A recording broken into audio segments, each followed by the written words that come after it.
हैं अपीयरेंस। ये देखने में कैसा होता है। ठीक है, फ्रेशली इजैकुलेटेड नॉर्मल जो स्पर्म होता है वो हाईली विस्कस होता है, ओपेक होता है और वाइट और ग्रे कलर का होता है। ठीक है, कैसा होता है? जो नॉर्मल स्पर्म है वो हाईली विस्कस होता है और देखने में कलर कैसा होता है इसका? वाइट और ग्रे कलर का होता है।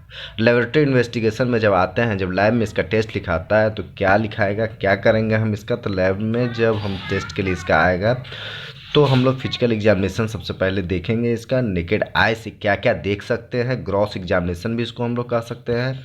ठीक है, लेकिन एक चीज़ में ये याद रखना है, पेशेंट से हम लोग ये पूछना पड़ेगा कि आप अब्सेंटी जो आपका है, यानी कि आप स्पर्म निकाले हैं कितने दिन पहले, है ना? आज हमको आप सैंपल दिए हैं, इससे पहले ऐसा नहीं ना कि कल भी आपने स्पर्म इजैकुलेट किए हैं उसके बाद हम आज हमको दे दिए हैं। ठीक है, इसलिए पूछा जाता है ताकि क्या हो कि स्पर्म का जो वॉल्यूम हो वो सही मिले, उसमें स्पर्मेटोजोआ का काउंटिंग सही हो। इसलिए मिनिमम जो है 3 से 5 दिन का जो है अब्सेंटी होना चाहिए, गैपिंग होना चाहिए, लेकिन 7 डे से एवब नहीं होना चाहिए। ठीक है, ये भी दिक्कत आता है। कम से कम 3 से 5 दिन का, उससे क्या होगा कि वॉल्यूम इसका सही मिलेगा हमको, वॉल्यूम, ताकि जब वॉल्यूम सही मिलेगा तो उसमें हम स्पर्मेटोजोआ भी देख सकते हैं। फिजिकल में जब हम आते हैं तो फिजिकल में क्या देखते हैं? सबसे पहले फिजिकल में देखते हैं इसका वॉल्यूम ही देखा जाता है कि वॉल्यूम कितना है। नॉर्मल स्पर्म जो होता है वो कम से कम 2 ml से 5 ml, यानी कि 1.5 ml से 5 ml रखिए, 1.5 ml से 5 ml जो है वो होना चाहिए। इसका कलर तो पहले ही बता दिए, वाइट और ग्रे होना चाहिए, है ना? कंसिस्टेंसी इसका क्या है? विस्कस होना चाहिए। और लिक्विफिकेशन का टाइम, जब हमें इजैकुलेट होता है स्पर्म तो मिनिमम जो टाइम है, जितना दे टाइम के बाद वो खुद लिक्विड हो जाता है, जब हम उसको ड्रॉपिंग से करेंगे, जब ड्रॉप बाय ड्रॉप करेंगे, जब गिराएंगे तो कम से कम 10 से 30 मिनट के बाद क्या होता है कि वो ड्रॉपिंग पोजीशन में आ जाता है। हम उसको लिक्विड में करके निकाल सकते हैं, ड्रॉपिंग कर सकते हैं, उसको ड्रॉप बाय ड्रॉप नीचे गिरा सकते हैं।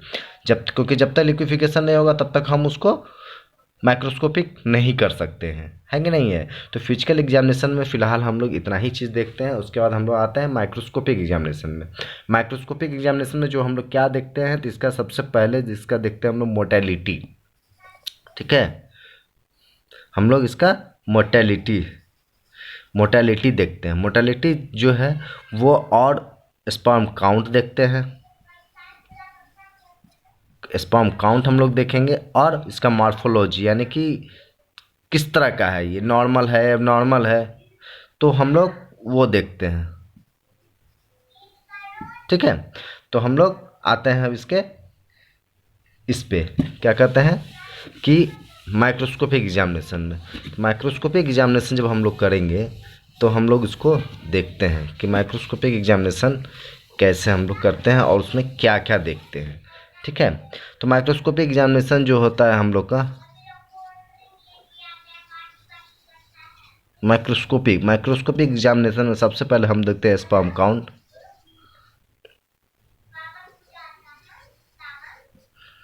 उसके बाद हम लोग देखते हैं इसका मोटेलिटी,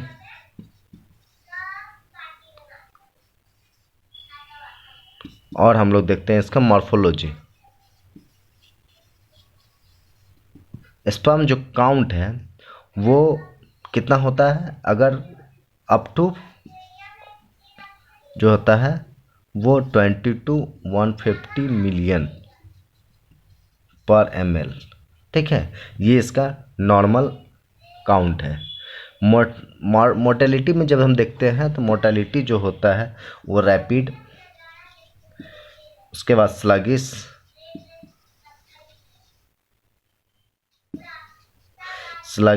और इमोटाइल, यानी कि इमोटाइल। ठीक है, रैपिड यानी कि जो मोर्टेलिटी है, यानी कि चलने का जो उसका रेट है रैपिडली, यानी 40% से एवब होना चाहिए। ठीक है, जितना मोर्टेलिटी रहेगा उतना ही फर्टिलिटी में इसका हेल्पिंग मिलता है।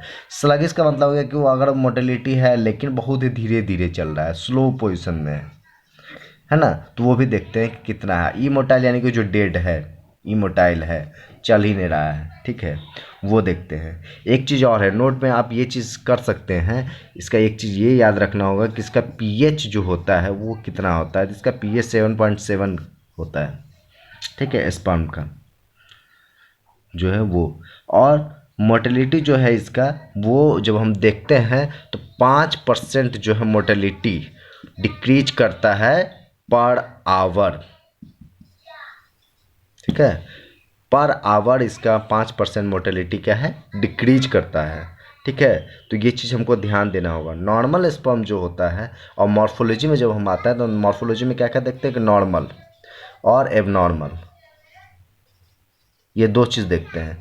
नॉर्मल जो होता है कम से कम 60% से एभव होना चाहिए नॉर्मल, ठीक है। और एबनॉर्मल में है कि एबनॉर्मल में डबल हेड होगा, डबल टेल होगा, हेड छोटा होगा, हेड टूटा होगा, टेल दो होगा, एक ही हेड होगा, है ना। तो वो तो इमेज के माध्यम से हम दिखा सकते हैं आपको कि कैसा क्या होता है, ठीक है। एक बताते हैं।